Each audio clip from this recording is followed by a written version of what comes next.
विश्वा बेटा, तुम लकड़ियां ले आए? ला दे बेटा, इसकी तो बहुत जरूरत थी। हाँ काका, ये लो आपकी लकड़ियाँ। लेकिन बेटा, मैं आज तुम्हें इन लकड़ियों के पैसे नहीं दे पाऊंगा। अभी बेटे ने शहर से पैसे नहीं भेजे हैं।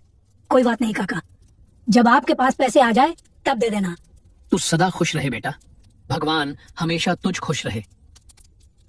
धन्यवाद काका, बस आपका यही आशीर्वाद चाहिए। अच्छा काका, मैं चलता हूँ, और भी जगह लकड़ियाँ देनी है।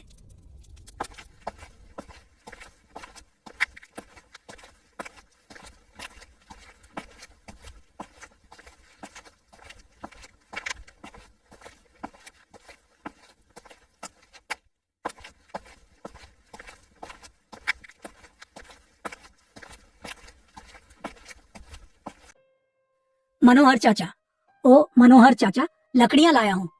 हाँ, आता हूँ। चाचा, ये लो आपकी लकड़ियाँ। अरे विश्वा, आज थोड़ी ज्यादा लकड़ियाँ चाहिए। ठीक है चाचा, अभी देता हूँ। ये लो चाचा, आपकी बाकी की लकड़ियाँ। ठीक है, ये लो बेटा इसके पैसे। और हाँ, कल और लकड़ियाँ लेते आना, सुना है इस साल कड़ाके की ठंड पड़ने वाली है।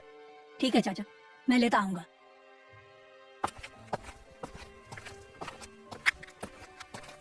सारी लकड़ियां बेचने के बाद विश्वा घर को निकल पड़ता है।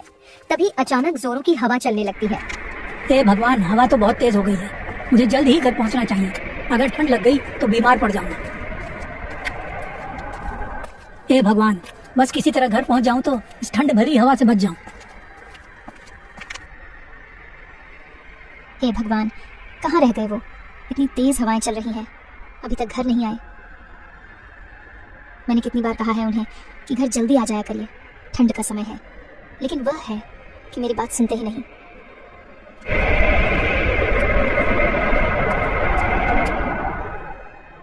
बबीता, ओ बबीता। आ गए आप। आपको मैंने कितनी बार कहा है कि ठंड का समय है, शाम होने से पहले घर आ जाया करो। ठंड में शाम को बहुत ठंडी ठंडी हवाएं चलती हैं। चलिए चूल्हे के पास बैठ जाइए, मैं खाना गर्म कर देती हूँ। हाँ बबीता, तुम ठीक कह रही हो, बाहर ठंड बहुत ज्यादा है।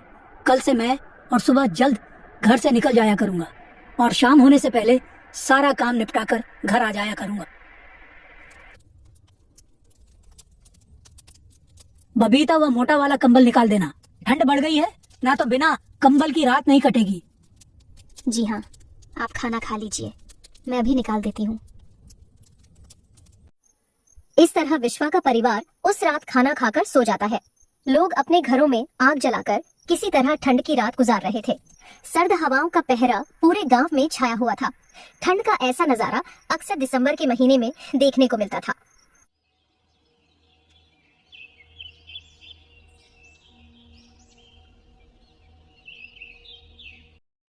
अरे भगवान, सुनती हो, जरा गर्मा गर्म चाय दे दो, चाय पीकर मैं काम पर निकलूं।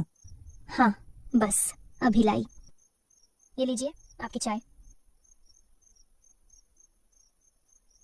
अच्छा बबीता, तो मैं निकलता हूँ। विश्वा घर से निकल जाता है। हे भगवान, बाहर तो बहुत ठंड है, जल्दी से जंगलों के लिए निकल जाता हूँ, तभी शाम होने से पहले घर आ पाऊंगा।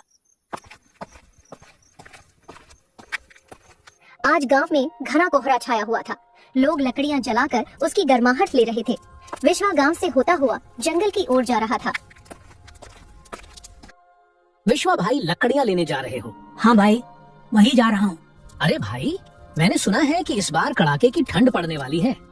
मौसम विभाग का कहना है कि इस बार ठंड का एक अलग ही रूप देखने को मिलेगा, इसीलिए ठंड की पहले से ही तैयारी करके रखो।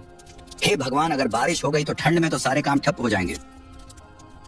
क्या भाई, तुम सच कह रहे हो? अगर ऐसा हुआ तो सबसे पहले मेरा ही काम खत्म हो जाएगा। अभी मैं जंगल के लिए निकलता हूँ। इतना कहकर विश्वा जंगल की ओर निकल पड़ता है। जंगल से लकड़ियां काटकर उन्हें गांव-गांव जाकर बेच देता है। इस गांव में हरिया नाम का भी एक लकड़हारा रहता था, जो जंगलों से लकड़ियां काटकर गांव में बेचा करता था। हरिया बहुत ही लालची था। वह गांव वालों को ऊंचे दाम पर लकड़ियां बेचा करता था। हरिया ने बहुत सारी लकड़ियां जंगल से काटकर अपने घर में जमा कर लिया था।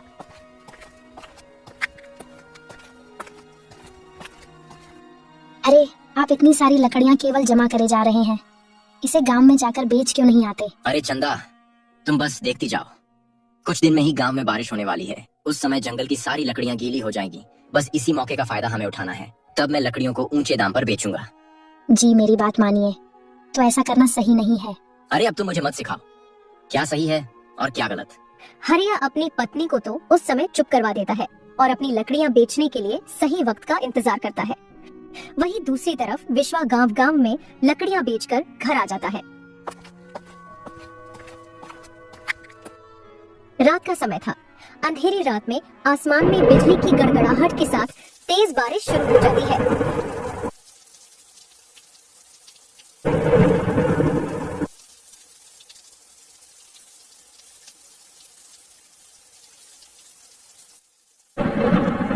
कड़कती बिजली की आवाज से विश्वा की आंखें खुल जाती हैं। उसने दरवाजे के पास जाकर देखा। हे भगवान, ये तो बहुत जोरों की बारिश हो रही है। आज ही गांव के लोग बातें कर रहे थे कि गांव में इस बार कड़ाके की ठंड पड़ेगी और बारिश की भी आशंका थी, पर इतनी जल्दी बारिश हो जाएगी ये मैंने नहीं सोचा था। अब क्या होगा? जंगल की सारी लकड़ियां तो गीली हो जाएंगी। बबीता, ओ बबीता। जी क्या हुआ? ये देखो बबीता, जोरदार बारिश शुरू हो गई है। हाँ, बहुत जोरदार की बारिश हो रही है। इतनी तेज बारिश तो कभी नहीं हुई। हवा भी बहुत जोरों की चल रही है। चलिए अंदर वाले कमरे में चलते हैं। यहाँ ज्यादा देर रहे तो ठंड से बीमार पड़ जाएंगे। अब क्या होगा? जंगल की सारी लकड़ियां तो गीली हो जाएंगी। जी आप चिंता मत कीजिए, ठंड की पहली बारिश है, सुबह तक बंद हो जाएगी। ऐसा सोचकर वह दोनों सो जाते हैं। पूरी रात बारिश होती रही। बिजली की गड़गड़ाहट की आवाज सुबह तक सुनाई दे रही थी। बारिश थी जो बंद होने का नाम ही नहीं ले रही थी। अरे बबीता, सुबह हो गई लेकिन बारिश अभी तक बंद नहीं हुई। अगर ये बारिश बंद नहीं हुई तो मैं लकड़ियां कैसे बेचूंगा? जी बारिश तो रात से हो रही है। पूरा गांव बारिश में भीगा हुआ है।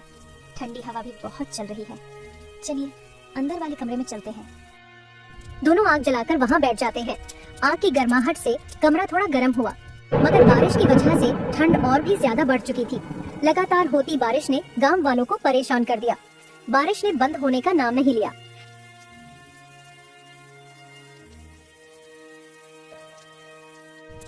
हे भगवान, बस ये आखिरी लकड़ियां ही बची हैं। अब तो लकड़ियां भी नहीं रह गई और ये बारिश तो बंद होने का नाम ही नहीं ले रही है।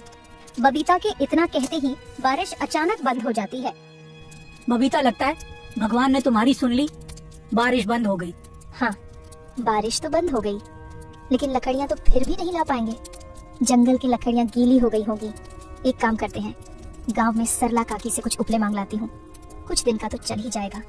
बिना आग के इस ठंड में तो बिल्कुल गुजारा नहीं है। इतना कहकर बबीता सरला काकी के घर के लिए निकल जाती है।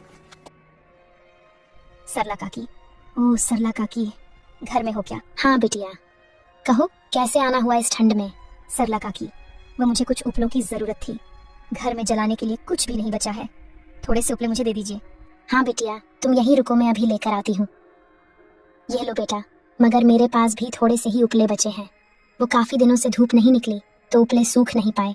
इससे ज्यादा मैं तुम्हें नहीं दे पाऊंगी। तुम इससे ही अपना काम चला लेना। ठीक है काकी, इसके कितने पैसे हो गए? अरे बिटिया, अब मैं तुझसे भी पैसे लूंगी क्या? कितनी बार विश्वा मुझे मुफ्त में लकड़ियां देकर गया है। अगर मैंने इन उपले के तुझसे पैसे लिए तो मुझे बहुत पाप लगेगा। तू ऐसे ही ले जा बिटिया। ठीक है काकी, आपका बहुत बहुत धन्यवाद। उपले लेकर बबीता घर की ओर निकल पड़ती है। तभी रास्ते में अचानक जोरदार बारिश होने लगती है। हे भगवान, यह कड़ाके की ठंड और अब ये बारिश। लगता है प्रभु जान ही लेकर मानोगे। बस जल्दी घर पहुंच जाऊं तो इस बारिश से छुटकारा मिले। भीगते भीगते बबीता घर पहुंच जाती है। अरे तुम तो पूरी भीग गई हो। जाओ जल्दी से कपड़े बदल लो वरना ठंड लग जाएगी। बबीता कपड़े बदलकर आग के पास बैठ जाती है। वहीं दूसरी तरफ हरिया को जिस मौके की तलाश थी वह आ चुका था। हरिया अपनी लकड़ियां लेकर गांव की ओर निकल पड़ता है। अरे हरिया, लकड़ियां लाया है, ला जल्दी दे दे। ये लो काका अपनी लकड़ियां। इसकी बहुत जरूरत थी। ये लो हरिया, इसके पैसे। काका ये तो केवल 20 रुपए हैं। 20 रुपए और लगेंगे। क्यों? विश्वा तो 20 रुपए में ही लकड़ियां देकर जाता है। काका आपको तो पता ही है कि बारिश कितने दिनों से हो रही है। जंगल की सारी लकड़ियां गीली हो गई हैं। गांव में अभी लकड़ियों की बहुत कमी हो गई है, इसीलिए लकड़ियों के दाम भी बढ़ गए हैं। अगर आपको चाहिए तो आपको इसके 40 रुपए देने होंगे। विश्वा भी शायद आपको लकड़ियां ना दे पाए, क्योंकि मैं यह लकड़ियां बाजार से खरीद कर लाया हूँ और मुझे भी यह काफी महंगी ही मिली है। ठीक है, ये लो बाकी के 20 रुपए। इस तरह हरिया पूरे गांव में लकड़ियां बेच देता है और उसको लकड़ियां बेचकर काफी अच्छी कमाई हो जाती है। गांव वाले भी हरिया से लकड़ियां खरीदने के लिए मजबूर थे। आज विश्वा के घर में राशन भी खत्म हो चुका था। भगवान, घर में कुछ भी खाने को नहीं बचा है और लेने के लिए पैसे भी नहीं है। आप जाइए ना, गांव में देखिए कुछ खाने के लिए मिल जाए, नहीं तो लाला की दुकान से उधार ही लेते आना। ठीक है बबीता, मैं जाता हूँ। पूरा गांव कोहरे में डूबा हुआ था। विश्वा खाने की तलाश में निकल पड़ता है और लाला की दुकान पर पहुंच जाता है। लाला जी, मुझे कुछ राशन की जरूरत है। अभी मेरे पास पैसे नहीं हैं, लेकिन जैसे ही पैसे आएंगे मैं आपको दे दूंगा। देखो विश्वा, मेरा काम भी ठप हो गया है और बिल्कुल आमदनी नहीं हो रही है, इसलिए मैं तुम्हें उधार नहीं दे सकता। तुम किसी और से मांग कर देख लो। लाला जी, कुछ भी दे दो, घर में कुछ भी खाने को नहीं है। देख विश्वा, तू मुझे मजबूर मत कर, मैं तुझे उधार नहीं दे पाऊंगा। मेरी बात समझ, तू किसी और से मांग कर देख ले। लाला जी विश्वा को साफ साफ मना कर देते हैं और विश्वा निराश होकर वहाँ से चला जाता है। हे भगवान, घर में कुछ भी खाने को नहीं है और ये ठंड भी बहुत लग रही है। लकड़ियाँ भी नहीं बची हैं, घर में कुछ और जलाने के लिए भी नहीं है। अब क्या करूँ? अब विश्वा को समझ नहीं आ रहा था कि वह बिना पैसों के राशन का इंतजाम कैसे करे। तभी विश्वा का एक दोस्त जो कि सब्जी बेचता था वहीं से गुजरता है। अरे विश्वा, कैसे हो तुम? बड़े दिनों बाद दिखाई दिए। क्या हुआ विश्वा भाई, बड़े उदास दिखाई पड़ रहे हो। कोई बात है क्या? कोई परेशानी है तो मुझे बताओ। क्या बताऊं राजू भाई, मेरा जीवन तो ठंड और बारिश से बेहाल हो गया है। घर में कुछ भी खाने को नहीं है और लाला जी भी उधार देने को राजी नहीं है। समझ नहीं आ रहा कि खाली हाथ घर कैसे जाऊं। बबीता भी मेरी राह ताक रही होगी और खाली हाथ घर लौटने की मेरी हिम्मत नहीं हो रही है। समस्या तो बड़ी गंभीर है विश्वा। सच बताऊं तो इस ठंड से मैं भी बहुत परेशान हो गया हूँ। काफी दिन से बारिश हो रही थी तो मेरा माल भी नहीं बिका। मेरे पास कुछ आलू है, मैं बस इतना ही तेरी मदद कर सकता हूँ। सुबह से 20 रुपए की ही आमदनी हुई थी, ये तू रख ले। राजू भाई, मुझे समझ नहीं आ रहा कि किस मुंह से तुम्हारा शुक्रिया अदा करूं। भाई आखिर इसमें शुक्रिया की क्या बात है? इन मुश्किल घड़ी में हम लोग एक दूसरे का साथ नहीं देंगे तो कौन देगा? तुम चिंता मत करो, ये आलू तुम घर ले जाओ। ठंड बहुत है, मैं भी घर को ही जा रहा हूँ। इतना कहकर राजू और विश्वा दोनों अपने अपने घर की ओर निकल पड़ते हैं। आलू तो ले लिया है, लेकिन आज सुबह ही घर के सारे उपले खत्म हो गए थे। इन पैसों से मैं कुछ उपले ले लेता हूँ। उपले लेकर विश्वा घर पहुंच जाता है। बबीता, ये लो कुछ आलू और ये उपले, तुम इन्हें उबाल लो। आज इसी को खाकर हम दोनों अपना पेट भर लेंगे। बबीता चूल्हा जलाकर आलू उबाल देती है। दोनों खाने के लिए बैठ जाते हैं। बबीता, इस पर थोड़ा सा काला नमक छिड़क दो। जी, अभी डालती हूँ। बबीता ने इतना कहा ही था कि तभी उनके दरवाजे पर एक आवाज आती है। बेटा, कोई है क्या? इस गरीब की मदद करो, इस दुखियारी की मदद करो बेटा, कोई तो सुन लो।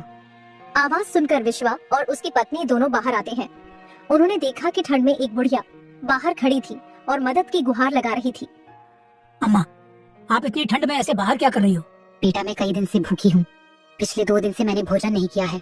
कुछ खाने को दे दो बेटा, नहीं तो भूख के मारे मेरे यही प्राण निकल जाएंगे। ठीक है अम्मा, आप अंदर आइए।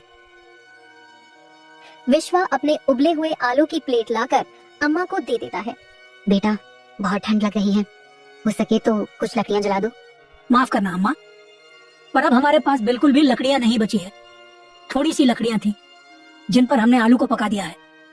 अब जलाने के लिए हमारे पास कोई लकड़ियां नहीं बची। कोई बात नहीं बेटा, कम से कम ये खाना तो है, मैं इसे ही खा लेती हूँ। आलू को खाकर उसका पेट भर जाता है। तुम्हारा बहुत बहुत धन्यवाद बेटा, काफी दिन से भूखी थी, आज इन आलूओं को खाकर पेट भर गया है। बुढ़िया की नजर जब उनके बर्तन पर पड़ी तो वह बिल्कुल खाली हो गए थे। अरे बेटा, मैंने तो तुम्हारे सारे आलू खा लिए, अब तुम क्या खाओगे? कोई बात नहीं अम्मा, आपका पेट भर गया, इसमें ही हमें संतुष्टि है। अरे बेटा, तुम कितने दयालु हो। बेटा, मेरे पास ज्यादा कुछ तो नहीं है देने को, पर ये लो, ये कुछ बीज है, इसे तुम अपने आंगन में लगा देना। ये किस चीज के बीज है? बेटा, ये जिस चीज की तुम्हें जरूरत है उन्हीं के बीज है, इससे तुम्हें बहुत अच्छी लकड़ियां मिलेंगी। लेकिन अम्मा, ये तो बीज है, इन्हें पेड़ बनने में काफी समय लग जाएगा। अरे बेटा, तुम चिंता मत करो, ये कोई ऐसा वैसा बीज नहीं है, ये जादुई बीज है। तुम इसे बस अपने घर के आंगन में लगा देना, फिर इसका कमाल तुम अगले दिन देखना। अच्छा बेटा, तो मैं चलती हूँ। अम्मा, आप इतनी ठंड में आप कहाँ जाएंगे? आप यहीं पर रुक जाइए। नहीं बेटा, मैं जिस काम के लिए आई थी वह पूरा हो चुका है, अब मुझे जाना होगा। इतना कहकर अम्मा वहाँ से चली जाती है। चलो हम इस बीज को अपने आंगन में लगा देते हैं। विश्वा उन बीजों को अपने आंगन में लगा देता है।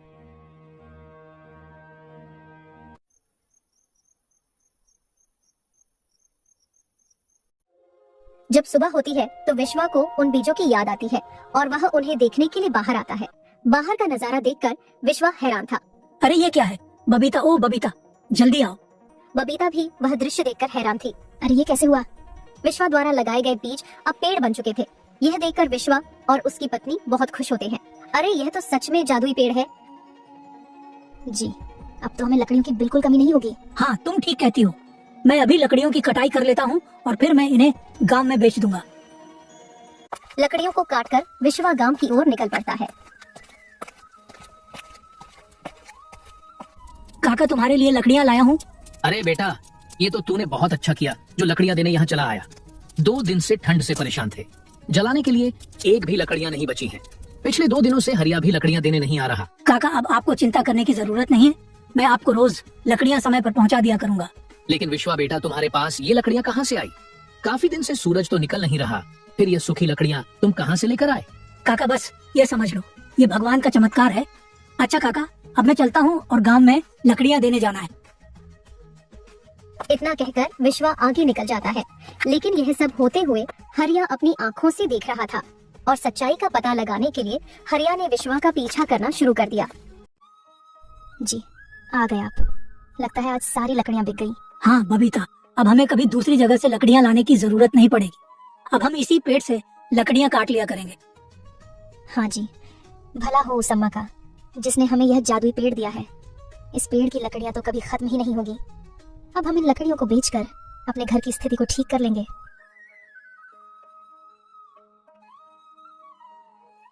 अच्छा, तो ये जादुई पेड़ है, क्यों ना मैं भी इस पेड़ से अपना फायदा निकलवा लूं। ऐसा सोचकर हरिया उस समय तो वहां से चला जाता है। लेकिन रात के समय विश्वा के घर के पास आकर वह उस पेड़ से लकड़ियां काट लेता है और उसे अपने घर ले जाता है।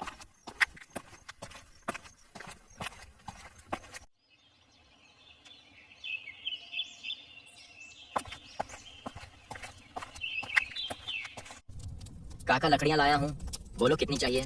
अरे हरिया, अब मुझे तुम्हारी लकड़ी खरीदने की कोई जरूरत नहीं है। अब विश्वा मुझे समय पर लकड़ियां दे जाता है।